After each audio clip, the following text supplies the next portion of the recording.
Join me in Sri Lanka as I explore Sigiriya Rock and discover, should this really be the 8th wonder of the world?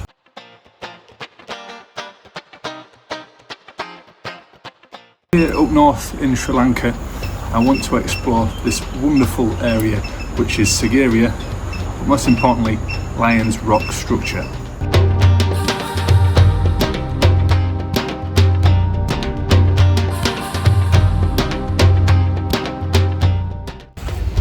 Here we are at the entrance to Sigiriya, Lion's Rock. When you get here, you'll be greeted by a lot of guides offering their tours, their services, which some people want to do. They want to know all the information about the place which you're visiting, which is understandable, but I do everything myself. I'm not really one for groups or guides. I am my own adventure guide. So let's go.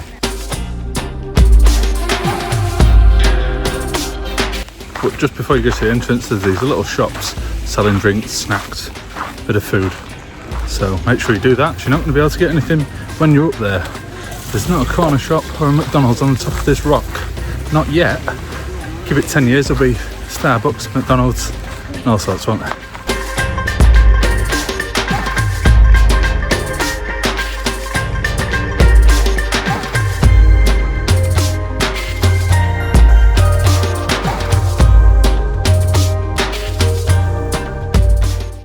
These guys are digging something up. I wonder what they've found. Must be something exciting. Let's go find out.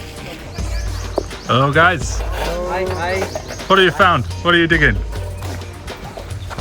Hello. Steps. Brick wall. Brick wall. Brick wall. Ah. You only just discovered this? Or are you finding stuff all the time? 477 BC. Oh, okay.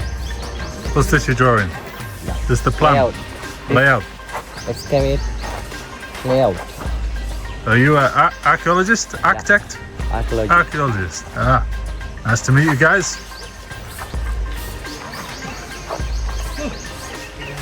How was that built then? How was the fortress up there built, do you think? So these guys are digging up an ancient wall. Kindly told me what they was up to, showed me their plans, and we've had a little look. So always finding new stuff here, yeah? Always finding interesting things. What a nice place to work, eh? Good view.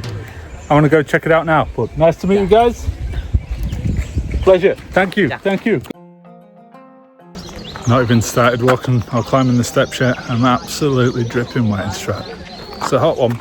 So you'll walk through those water gardens at the base, which themselves are like an engineering masterpiece, which we'd probably struggle to do now. So I'm just going to say it's aliens, isn't it? Let's face it, that built all this stuff. There's the surrounding moat that we walked over that feeds those little pools, and then there's actually fountains that it connects to. So it's pretty mad to think it was supposed to have been built, what, in 5th century.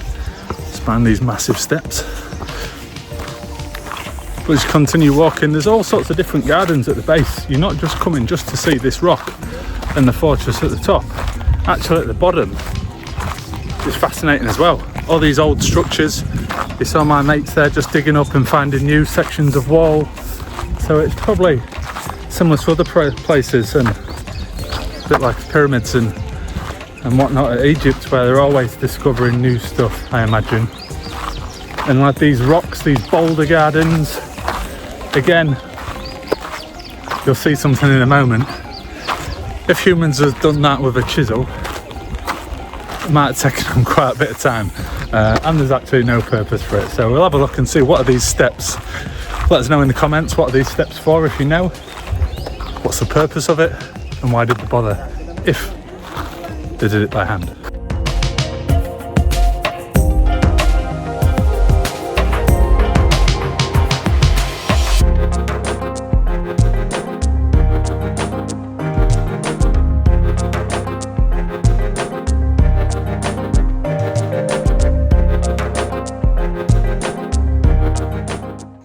And likewise with these ponds or these pools of water, the Octagon Pool behind me, for example. If any archaeologists are watching, can you tell me why What was the reason for this? 5th century spa? Who knows? Through the Boulder Gardens, past the stupa, and we're going to start the descent from the first of many, many steps. Middle of the day, it's going to be a sweaty one.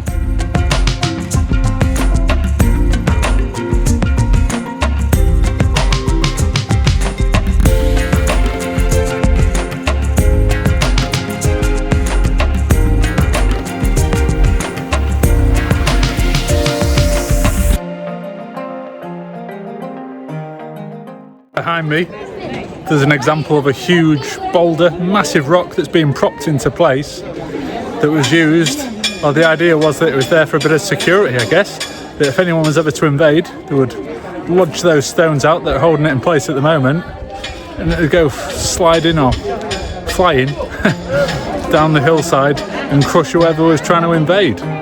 So hopefully that's kept in place pretty well. Otherwise we're in trouble. And behind me is the start of the descent. So you can see the stairs or the walkway is held in place with just a few temporary sort of scaffolding poles, which I'm not one for health and safety, but I'm not sure it'd pass.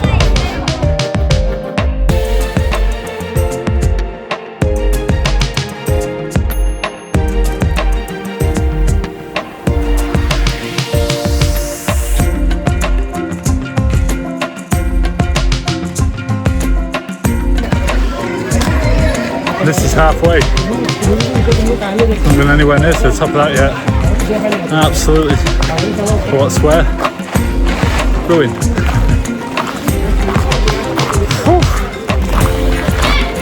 Hot one. There's no cover here. Maybe need a hat.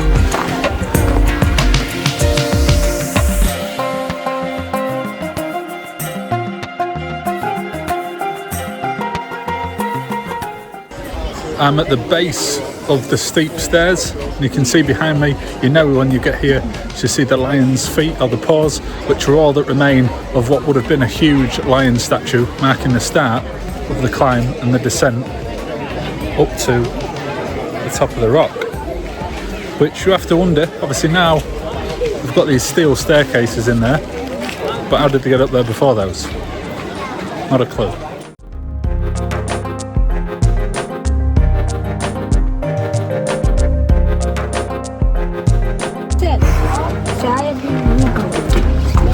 These are tiny, tiny little stairs.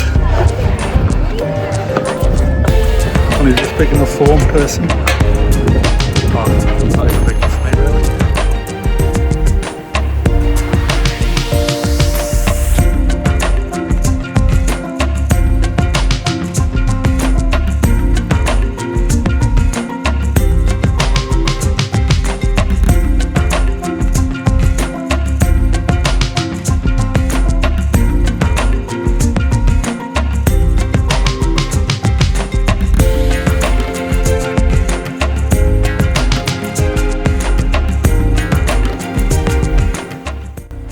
Absolutely sweating buckets, but at the top you'll see we've got more of these pyramid type structures which you tend to get in the rest or around the world, you know, certainly at these sacred sites, wonders of the world. You might say it's a pyramid.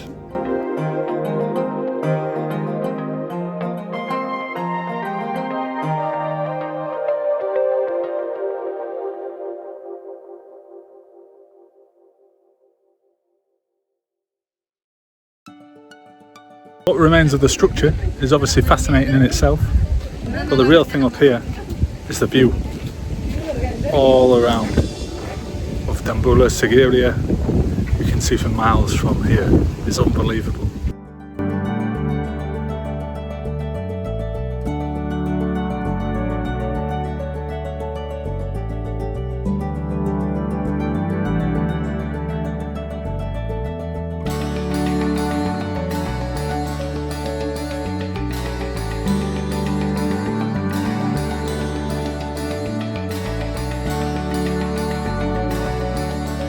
Wondering what Pidurungala Rock looks like from the other side, from Sigiriya Rock. Here we go.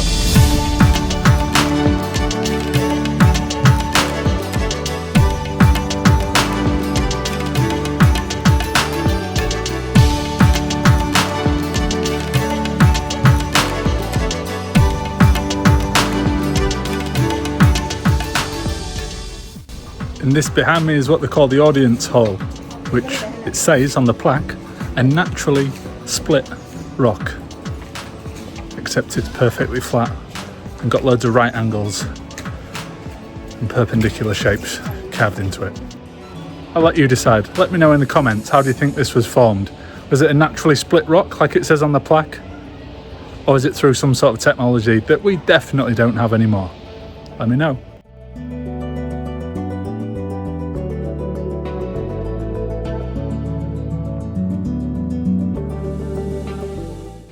Do these shapes look very natural to you? Like it just naturally occurred and split?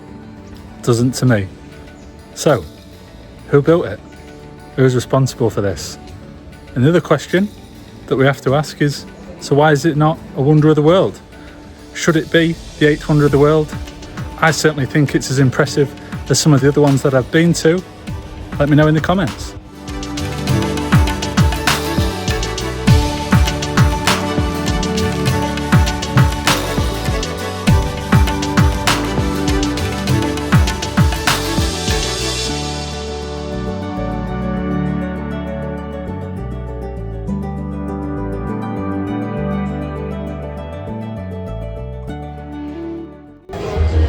And after that hike, get yourself a little milkshake, beer, mojito, cocktail, whatever you fancy. I've gone for a passion fruit lassi.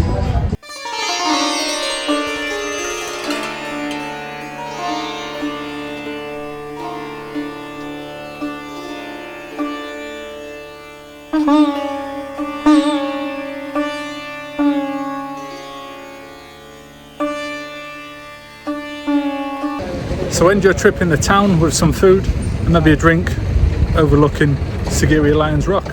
I personally have been to many wonders of the world, and this is what I like to do, this is what my channel's about, but it gets you wondering, well, what is the criteria for wonders of the world? Who was the lucky one that actually decided what they should be? Obviously we know that at the moment there's 7 official ones, but if you ask anyone here in Sri Lanka, they will tell you that Sigiriya Rock really should be the 8th. I hope you've enjoyed these videos on Sri Lanka, guys. I'll be making many more videos and adding them to the playlist, so make sure you like and subscribe, and I'll see you in the next one.